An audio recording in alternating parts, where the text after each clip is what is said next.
Kembali Anda menyaksikan Unhas TV bersama saya Zahra Sabita Suceng. Dalam Unhas hari ini, Fakultas Teknik menyelenggarakan The Sixth International Symposium on Infrastructure Development di CSA Fakultas Teknik. Berikut berita selengkapnya untuk Anda. Halo pemirsa Unhas TV, kembali Anda menyaksikan Unhas hari ini bersama saya Andrea Ririn Karina. Departemen Sipil dan Departemen Lingkungan Fakultas Teknik Universitas Hasanuddin melakukan kegiatan The Sixth International Symposium on Infrastructure Development (ICIT6). Kegiatan ini berlangsung pada 24 Agustus 2023 di gedung CSA Fakultas Teknik Universitas Hasanuddin. Departemen Sipil dan Departemen Lingkungan Fakultas Teknik Universitas Hasanuddin menyelenggarakan kegiatan The Sixth International Symposium on Infrastructure Development dengan tema Empowering Innovative Engineering, Science Environment, and Technology for Achieving the Sustainable Development Goals. Kegiatan ini dibuka dengan menyanyikan lagu Indonesia Raya dan pembacaan doa. Dilanjutkan sambutan dari Ketua Departemen Teknik Sipil Unhas. Kegiatan ini menghadirkan pemateri dari beberapa negara seperti Universitas Saga Jepang, Universitas Prince Muhammad bin Fahd Arab Saudi, Universitas Hasanuddin, Universitas Teknologi Malaysia, Universitas Mahidol Thailand, dan Universitas Indonesia. Sejumlah mahasiswa program doktoral dari beberapa universitas di Indonesia juga turut hadir dan berperan aktif mengikuti setiap materi yang disampaikan dalam kegiatan ini. Kegiatan ini diakhiri dengan pemberian cindera mata kepada seluruh pemateri, dilanjutkan dengan makan siang bersama. ICIT ini memberikan manfaat kepada Departemen Teknik Sipil secara khusus adalah kami mahasiswa S3 kami dapat menyampaikan apa-apa hasil penelitiannya melalui seminar internasional ini. Konferensi internasional ini pun juga akan menjadi karena diadakan di UNHAS, maka sebagian peserta adik-adik S1, S2, S3 dapat mendengarkan secara langsung perkembangan penelitian yang ada di luar negeri dari narasumber yang ada. Dampak dari adanya konferensi internasional ini adalah secara spesifik kepada kami Departemen Teknik Sipil itu adalah kami dapat memperkenalkan hasil-hasil kami kepada dunia luar, kemudian juga berdampak kepada Fakultas Teknik dan Universitas Hasanuddin dalam rangka mengglobalisasi hasil-hasil penelitian dari bidang teknik sipil. Baik, kegiatan International Symposium on Infrastructure Development atau disingkat ICIT merupakan kegiatan atau simposium 2 tahunan yang diadakan oleh Departemen Teknik Sipil Fakultas Teknik Unhas, di mana kegiatan ini juga melibatkan mahasiswa doktoral kami, sehingga tujuan awal dari pelaksanaan ICIT ini adalah sebagai wadah bagi mahasiswa doktoral kami untuk mendiseminasikan hasil penelitian mereka yang merupakan salah satu output atau salah satu requirement untuk mencapai gelar doktoral di Departemen Teknik Sipil. Nah, untuk tahun ini kami mengangkat tema Empowering Science, Environment, Technology for Achieving Sustainable Development Goals. Dan untuk tahun ini kami total ada kurang lebih 99 papers yang berasal dari 7 negara, diantaranya dari Jepang, Malaysia, Thailand, Afghanistan, Sudan, dan negara-negara lainnya. Adapun untuk invited speakers, kami juga mengundang ada 5 negara yang hadir, dari Saga University Japan, kemudian dari Prince Muhammad dari Saudi Arabia, dari Mahidol University, dari Universitas Indonesia, dari Universitas Teknologi Malaysia, dan dari internal sendiri dari Universitas Hasanuddin. Adapun harapan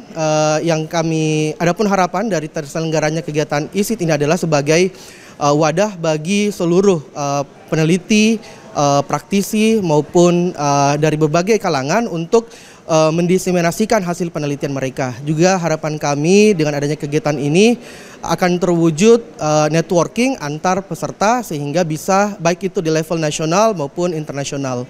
Dan khusus di internal kami di Departemen Teknik Sipil, dengan adanya kegiatan ini maka akan meningkatkan capaian indikator kinerja utama dari Departemen Teknik Sipil dalam hal jumlah publikasi internasional bereputasi. Ya, sebagai peserta saya sangat mengapresiasi kegiatan ini karena kebetulan saya adalah mahasiswa doktoral di Universitas Hasanuddin ini, sehingga bisa menunjang untuk seminar internasional yang akan dipublikasikan di jurnal Q4, dan itu sangat mendukung dalam keberhasilan atau penyelesaian dari proses pendidikan saya di Universitas Hasanuddin. Okay. So, hello everyone, I'm Mishima Yuichiro, come from Saga University. Today I speak about the water environment topics and related to the phosphorus recovery. So I hope that my topic will be contribute develop our research works in Hasanuddin University also. Thank you very much to invite me as a guest speaker in ISID number 6 symposium. Thank you very much. Pemirsa, diharapkan dengan adanya kegiatan ACID 2023 ini mampu memberi manfaat besar bagi seluruh mahasiswa doktoral, peneliti, dan praktisi untuk meningkatkan kinerja dalam hal publikasi reputasi Fakultas Teknik Universitas Hasanuddin. Andrea Ririn Karina, Muhammad Aslan, Unhas TV. Himpunan Mahasiswa Departemen Ilmu Sejarah, Fakultas Ilmu Budaya menyelenggarakan seminar hasil penelitian objek kajian sejarah tahun 2023. Kegiatan ini berlangsung di Aula Profesor Matulada Fakultas Ilmu Budaya Universitas Hasanuddin. Berikut berita selengkapnya untuk Anda.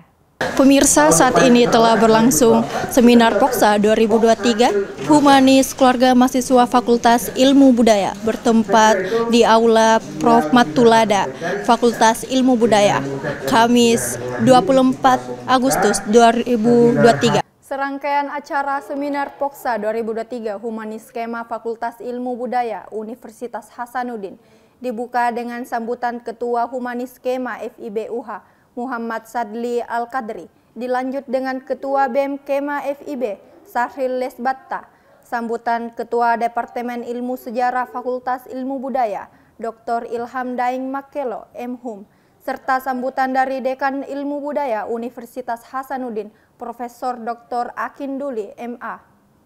Tim peneliti Andi Usrawi Mappaseng, Indo Alang, Mario Febrian Saputra mempresentasikan hasil penelitian objek kajian sejarah 2023. Dilanjut dengan pemutaran film dokumenter yang berjudul 3 Situs 1 Cerita Sejarah Lokal Buntu Pune, Nek Gandeng, dan Tumbang Datu.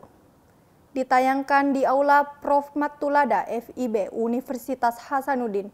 Seminar POKSA 2023 ditutup dengan penyerahan penghargaan oleh Ketua Humanis Kema FIB UH kepada tim peneliti POKSA 2023. Seminar ini kan merupakan tahap terakhir dari kegiatan POKSA ini, yang dimana tahap ini dimulai dari pra-POKSA, yaitu pemberian materi, pemberian pembekalan kepada seluruh peserta sebelum turun ke lapangan. Tahap kedua, bagaimana kita turun ke lapangan untuk melakukan penelitian, mengaplikasikan metode wawancara. Nah, yang ketiga, tahap ini tahap seminar hasil, di mana hasil dari penelitian itu kami seminarkan kepada orang-orang yang ada di kampus, para dosen-dosen dan para mahasiswa-mahasiswa yang ada di kampus. Nah, harapan saya terhadap kegiatan ini tahun depan harusnya kegiatan ini diteruskan. Karena kenapa? Karena kegiatan ini merupakan salah satu wadah bagi teman-teman, khususnya untuk Departemen Ilmu Sejarah, untuk mengaplikasikan metode sejarah yang telah dipelajari dalam kelas. Ya, mungkin kalau bisa seminarnya bisa lebih meriah lagi dari tahun ini. Tahun depan juga mungkin lokasi penelitiannya bisa lebih jauh dan lebih bagus dari Toraja pada tahun kali ini. Mungkin seperti itu. Hal menarik yang saya rasakan ketika saya berada di Toraja, yang pertama itu saya merasa asing di negeri sendiri karena keadaan-keadaan yang di lokasi itu baru saya lihat seumur hidup saya, seperti sebuah pemandangan yang indah, sebuah tongkonan yang unik-unik, serta budaya dan agama yang dianut masyarakat di sana itu sangat berbeda dengan yang ada di wilayah saya sendiri, yaitu di Makassar. Nah, satu hal yang membuat saya merasa bahwa saya masih berada di tanah kelahiran saya, yaitu ada suatu prinsip yang dipegang teguh oleh masyarakat Toraja dan sekarang masih sering digaungkan, yaitu kata siri dan kuruk sumanga, di mana orang Toraja itu tidak mengenal ucapan terima kasih. Jadi ini konteksnya hampir sama dengan di wilayah saya di Bugis Makassar. Selain itu ada juga konteks siri, di mana di saat ini jikalau keluarga ingin merambu solokan, jikalau keluarga itu memiliki perekonomiannya cukup, pasti mereka melakukan hal yang terbaik untuk keluarga mereka. Hal yang terbaik sebagai bentuk terima kasih, sebagai bentuk pemberian akhir untuk keluarga yang berduka.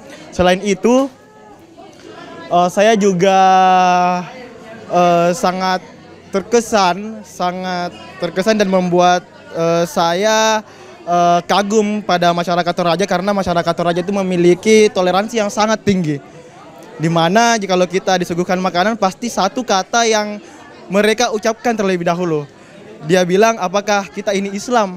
Jadi kalau kita bilang iya, pasti makanan bahkan tempat yang disediakan khusus orang Islam dan orang Nasrani itu berbeda. Itu toleransi yang saya rasakan dan sangat menyentuh bagi saya.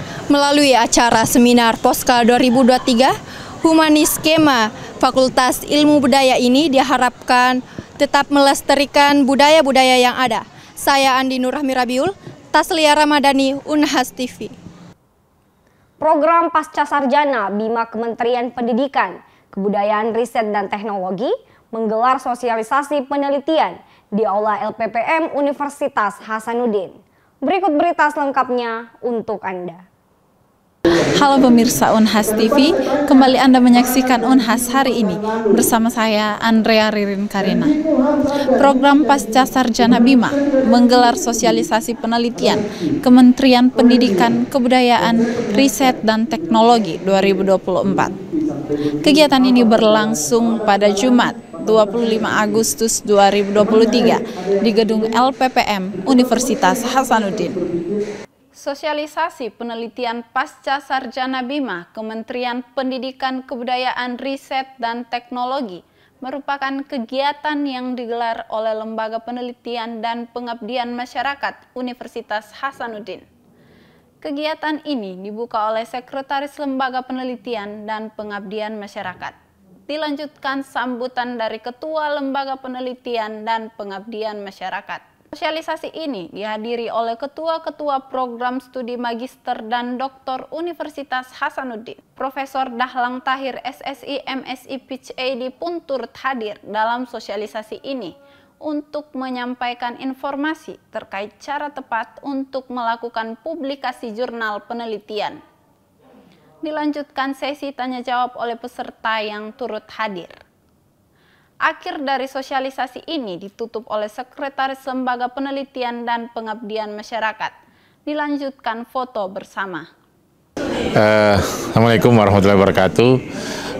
Kami dari LP2M menginisiasi untuk pertemuan ini agar supaya kita bisa menumbuhkan motivasi bagi seluruh ketua program studi dan dosen dari program studi masing-masing untuk menghasilkan banyak proposal yang berkualitas, yang bisa didanai oleh dana-dana proposal grant-grant yang ada, baik dari luar negeri, dari nasional maupun dari internal universitas, sehingga mahasiswa juga tertolong. Ya, kalau proposalnya itu dibina dengan bagus untuk mendapatkan grant, artinya kualitasnya akan meningkat. Artinya mahasiswa terbimbing dengan baik. Ya, kalau mahasiswa terbimbing dengan baik, dia akan keluar dengan outcome yang bagus. Ya, dengan begitu akan banyak proposal yang diterima, akan banyak dana yang masuk ke Universitas Hasanuddin, akan banyak publikasi karena outcome-nya adalah publikasi. Nah, kalau publikasi banyak, artinya universitas akan naik secara otomatis rankingnya, akan banyak citasi dan akan banyak kolaborasi. kolaborasi dalam negeri dan dalam luar negeri. Karena publikasi itu akan menarik orang untuk membaca, kalau tertarik maka dia akan membuka kolaborasi dengan kita. Dan topik-topik riset akan semakin berkembang. Pohon penelitian akan jalan, ya, karena dengan begitu karena banyak mahasiswa. Tadi kita katakan ada 1.000 lebih mahasiswa master PhD yang kita terima. Kalau 1.000 itu potensial terbina dengan baik, dapat dana penelitian dengan cukup, maka dia akan menghasilkan hal-hal yang baru yang akan bisa dipublish dengan baik. Oleh karena itu kami dari LP2M bekerja sama dengan PMC dan juga dengan tim WCU, itu tujuannya untuk itu, bukan hanya satu tahap. Kita mau sampai bertahap dan akhirnya nanti menuju kepada Indonesia yang lebih bagus. Ya, tadi kami menyampaikan materi tentang publikasi. Pengalaman kami membimbing mahasiswa, terutama yang pasca sarjana S2 dan S3 dalam publikasi. Ada mahasiswa kami yang sampai saat ini ada 3 sudah terbit sebagai penulis pertama, 2 under review, dan 1 lagi sementara ditulis. Jadi baru semester 3, sehingga kalau ini menjadi role model yang baik di Unhas, maka insya Allah akan lebih banyak lagi publikasi. Apalagi kalau 1.000 mahasiswa pasca sarjana dikali 2 saja akan 2.000 dihasilkan oleh Unhas setiap tahun untuk publikasi jurnal internasional bereputasi Q1 atau Q2. Nah, pada dasarnya kendalanya ada dari dosen. Ada dosen yang banyak yang tidak membimbing dengan baik mahasiswanya. Nah, kalau tidak membimbing dengan baik mahasiswanya, maka pasti tidak akan berujung pada publikasi yang baik. Padahal aturan rektor sudah jelas bahwa semua magister harus publikasi di jurnal internasional bereputasi untuk bisa selesai. Pemirsa, dengan adanya sosialisasi penelitian Kementerian Pendidikan, Kebudayaan, Riset, dan Teknologi, diharapkan kepada seluruh dosen-dosen agar lebih aktif lagi memunculkan topik-topik dan dapat memudahkan mahasiswa dalam melakukan penelitian. Andrea Ririn Karina, Taslia Ramadhani, Unhas TV. Pemirsa, berita tadi sekaligus menutup perjumpaan kita hari ini. Terus saksikan Unhas hari ini hanya di Unhas TV. Saya Zahra Sabita Suceng, mewakili kru yang bertugas, pamit undur diri dan sampai jumpa.